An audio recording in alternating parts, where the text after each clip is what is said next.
What is the purpose of living an exalted life?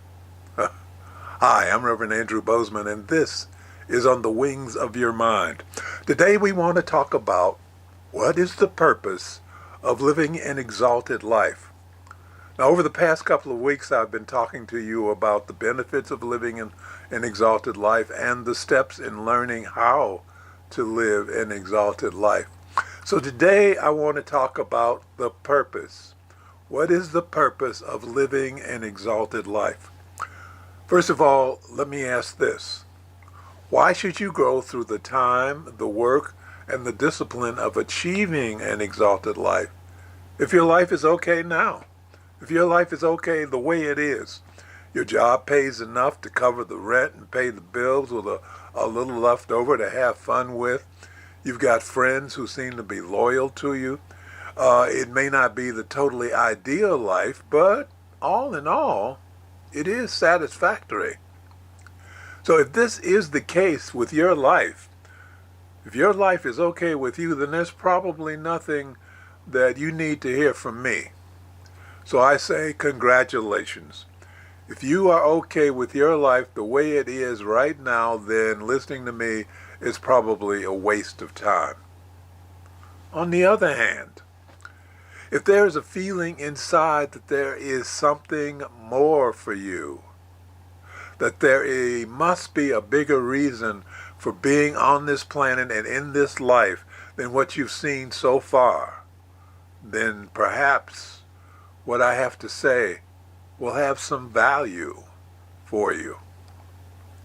Please click on the thumbs up button, and if you haven't already done so, please choose to subscribe. You can subscribe using the logo on the lower right-hand corner of the screen. And of course, the thumbs up button is right below the video. Remember, I'd love to hear your thoughts, your comments, your questions. You can use the chat box, again, on the right side of the screen, or you can use the comment section, which is below the video. And just a reminder, you can support us through PayPal by going to our website at bozemandevelopment.com and clicking on the Please Donate link. So, what did I mean by the phrase living an exalted life?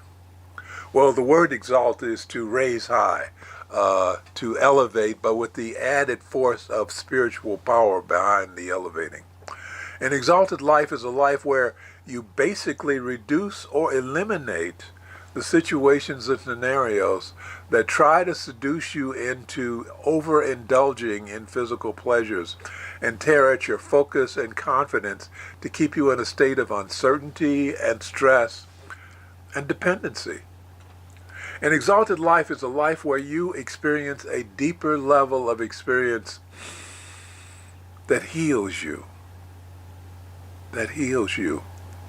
An exalted life is a life where you experience a state of clarity that reveals truth to you that you would not see otherwise. Living an exalted life is a life where you experience an inner stability that empowers you to the point that the world appreciates your presence. I've repeated often here on Wings of Your Mind, I've repeated often that you are an individualized expression of infinite intelligence. So therefore, you are a spiritual being having a human experience. A spiritual being having a human experience. So while you were still a spirit, before you even entered your body and your current life, you were shown scenarios of lives that you could enter. Your decision about which life to enter was based upon several factors. One was your level of spiritual growth, the lessons that you still needed to learn in life, what you wanted to accomplish in this life, and what errors you wanted to correct from a previous physical life. It's sort of like planning a trip, a vacation, by reading all the brochures and looking at maps and the activities that are available that you might want to participate in. And once you've made your decision, You enter the life you've chosen for yourself. The trouble is, once you stepped into that physical life, your memory is wiped clean, and the ideal scenario that you selected disappears from your mind. So you no longer remember why you are here and what you came here to do. It's all a blank. Fortunately, or unfortunately, you were given free will. Now, with free will, you can do whatever you want to in this life. Even if you remembered the life you had planned, with free will, you can change your mind and do something else, because free will allows you to do that. Therein lies the danger. It's so easy to go the wrong way as you step into the buzzsaw that we call life's challenges. When you review your entrance into the physical life, you get a much clearer picture of the message behind the words in the Bible's book of Matthew, chapter 7, verses 13 and 14. They go like this. Enter by the narrow gate, for wide is the gate and broad is the way that leads to destruction, and there are many who go by it. Because narrow is the gate and difficult is the way which leads to life, and there are few who find it. There are few who find it. That's why I'm announcing that we are spiritual beings having a human experience, to let us know that that exists. But you know, when I say that, when I say we're a spiritual being having a human experience, a lot of people, that makes no sense. That makes no sense because they're blinded by the lives they're leading. They're blinded by society around them that bombards them with messages about the joys of being beautiful and rich and jumping into the pool of continuous party. According to the lives they're living, there is no indication that they are spiritual beings. None whatsoever. There is no sign whatsoever that they are individualized expressions of infinite intelligence, at least not signs that they can see, that they're aware of. So spirit has no place in their lives.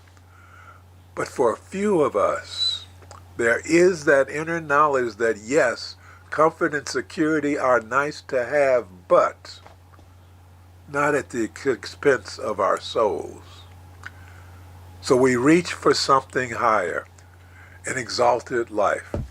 There's something inside of us that tells us that contrary to popular belief, we are not alone in our lives. We are accompanied by spirit guides, spirit teachers, angels, who are tasked with the assignment of helping us to grow, of helping us to expand, and of protecting us. They will do that if we allow them to do so. Secondly, when we live exalted lives, we're given the power and the insight to see that those siren songs of indescribable pleasures in the hedonistic world of the physical are really deceptive hooks to pull us off of our paths and steal our power. That's all they're for. When our power is stolen from us, we become weak, we become helpless, and we become very easy to control. We begin to feel like we're less than. We begin to feel like we're not worthy of having the kind of lives we dreamed of. But in the realm of the exalted life, we're surrounded by that bubble of protection, that bubble of peace.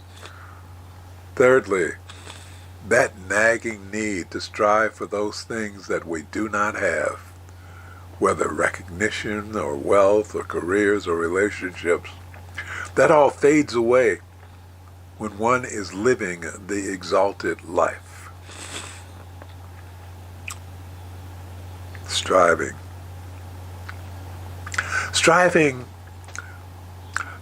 is an acknowledgement of lack. You strive for things that you think you do not have. So that pushes you, that forces you to act in ways that are not necessarily of benefit to you. On the other hand, when you live an exalted life, you find that what you need is delivered unto you because you are magnetized in such a way that you attract the things that already belong to you. They already belong to you. Remember the words of truth from the book of Matthew, chapter 6, verses 31 through 33. Therefore, do not worry, saying, what shall we eat, or what shall we drink, or what shall we wear? For after all these things the Gentiles seek. For your heavenly Father knows that you need all these things. But seek first the kingdom of God and his righteousness, and all these things shall be added to you. All these things shall be added to you.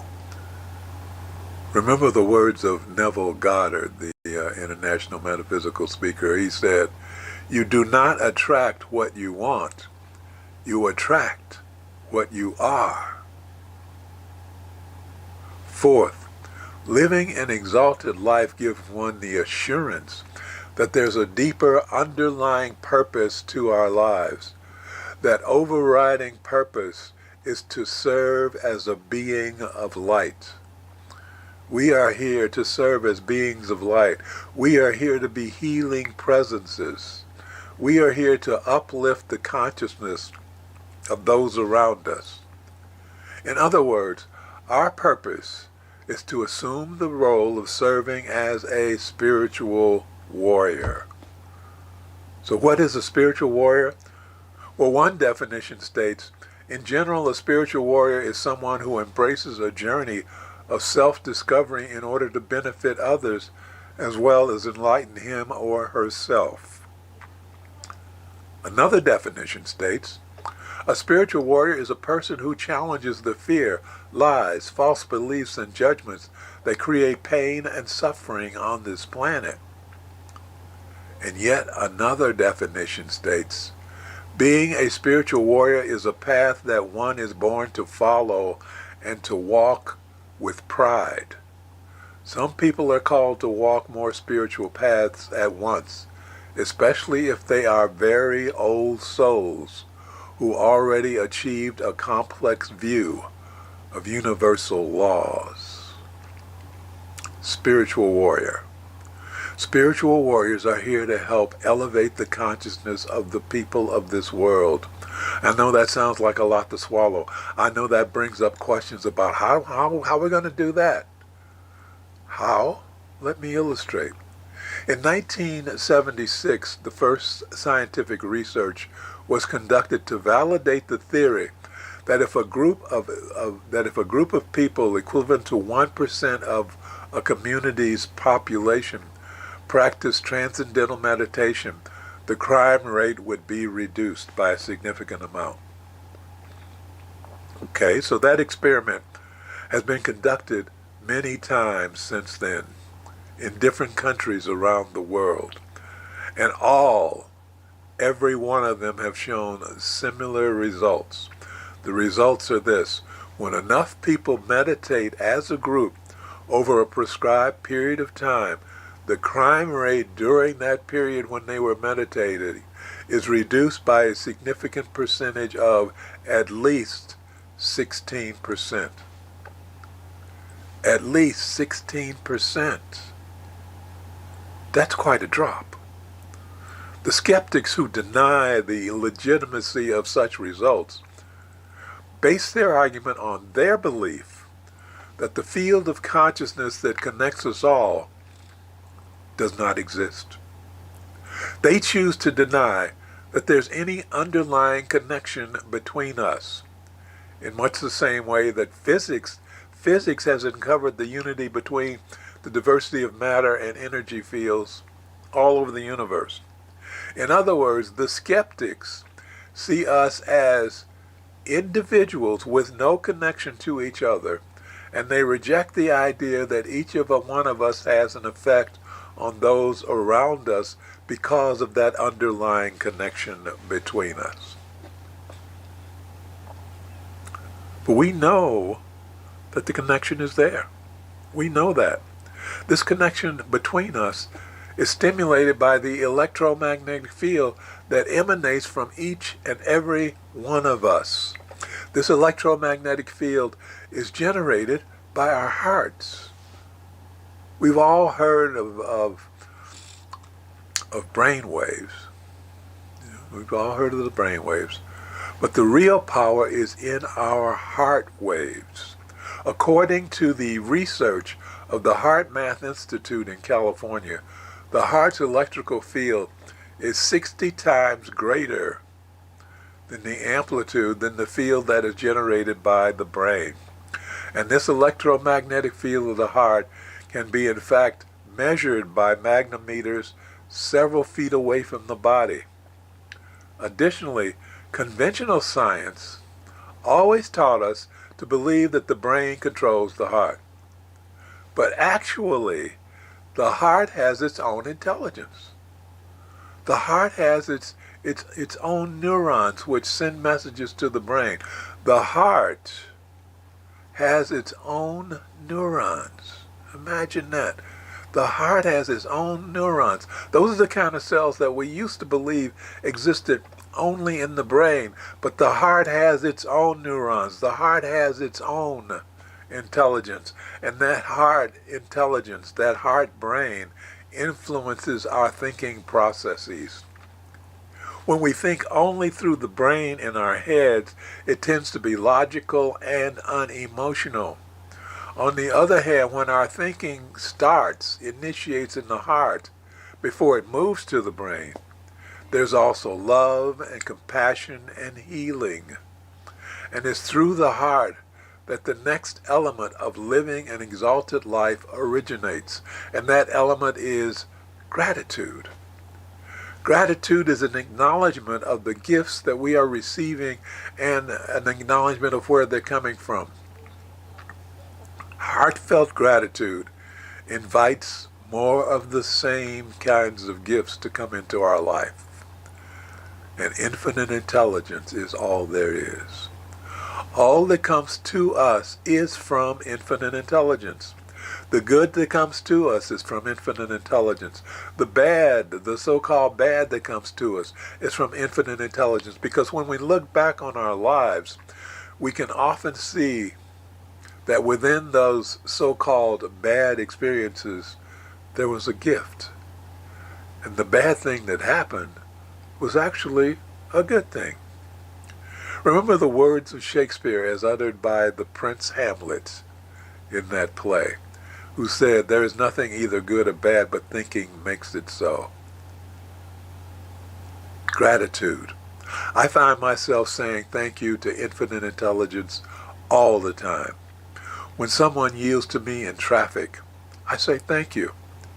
When my next door neighbor brushes the snow off my car without me asking, I say thank you. When my wife brings me my morning coffee, I say thank you. When I knocked a glass off the counter the other day and spilled water on the kitchen floor, I said thank you because when I bent down to wipe up the mess, I discovered something I had lost a few days earlier hidden beneath the cabinet. So here again, we have the first steps to learning to live an exalted life. 1, realize that you have been trained and conditioned to behave in ways that seek approval from those around you, that reward-seeking part of your brain, even if that's not who you really are. 2, remind yourself that you're an individualized expression of infinite intelligence. You're not the property or the pet of those around you who exert influence over you by granting you approval or by punishing you with disapproval. That ain't their job. You are independent. 3, practice self-observation. Take a step outside of yourself and begin to observe yourself and your behavior. And when you act for the sake of approval and not necessarily because it's something you want to do, you can see it. you can spot it. 4, free your mind. Free your mind. Take the steps to separate yourself and your mind from the stress-inducing elements of your life. You can do that. How? By taking a daily break to meditate in some way.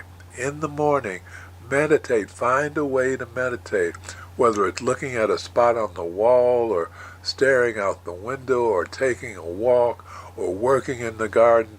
Find a way to separate your mind from that world out there which is trying to destroy you. And 5, practice gratitude as an acknowledgement of the gifts that you are receiving every day and acknowledging where they're coming from. Infinite intelligence, because everything comes from infinite intelligence, because infinite intelligence is all there is. And finally, living an exalted life means living a life in which you live up to the purpose for being here. Our purpose for being here on earth. We are spiritual warriors.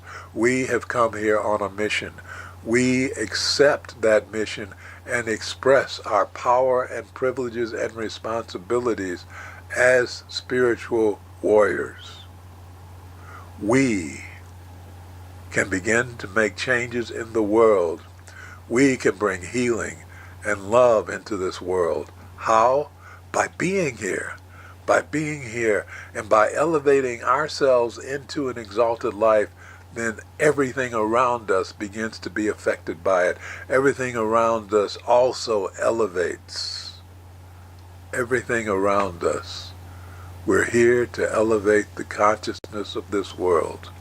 And we do it by focus, by discipline, and by maintaining the health of our bodies to serve as conduits for the spiritual energy of love that will lift us all up. The spiritual energy of love, it's very powerful.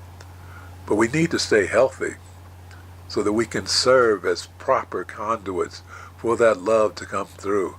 And when we do, we'll be able to help, as a group of spiritual warriors, we will be able to help lift this world, the people of this world, out of this cesspool of anger and greed and selfishness and jealousy and aggression and disappointment, and most of all, fear. Fear. We've got to beat it. We've got to get rid of it. It's draining us. It's damaging us. It's controlling us. So, spiritual warriors, in the meantime, let's close with prayer. Thank you, Infinite Intelligence, for bringing all of us together in this life so that we may become spiritual warriors and join in the work we have come here to do. Thank you, Infinite Intelligence, for bringing us into this space of awareness and a deeper understanding of ourselves and our relationship to life and infinite intelligence. Thank you for showing us who we really are. We open our minds and hearts to the truth of our being. We are the children of God. We are individualized expressions of infinite intelligence. And because we are part of the greater whole, we're beginning to understand our value to the continuity of life on this planet. As we become channels of your power, infinite intelligence, we can feel your presence within ourselves and within our lives more and more. We know that as we feel your presence within our lives every day, we will rise, because we are no longer cut off from you by being immersed in the darkness of fear, anger, and the pain of unforgiveness. So we're now restoring our connection through the grace of forgiveness, knowing that as we learn to forgive ourselves for the pain we have caused to ourselves, and as we learn to forgive those who have inflicted pain upon us, our connections will grow stronger, and our lives will grow happier and healthier and more prosperous. And for this we are truly grateful. As above, so below. As within, so without. And so it is. Amen. Thank you. Thank you very much for watching. Please remember to click on the thumbs up button below the video, and if you haven't already done so, please choose to subscribe by using the logo on the lower right hand corner of the screen. Remember, I'd love to hear from you, so please use the comment section below the video and let me know what you think. Any comments or suggestions? I look forward to hearing from you. And of course, you can support us through PayPal by going to our website, bozemandevelopment.com, and clicking on the link that says, please donate. In the meantime, I am Reverend Andrew Bozeman. I really appreciate your being here. And this has been On the Wings of Your Mind.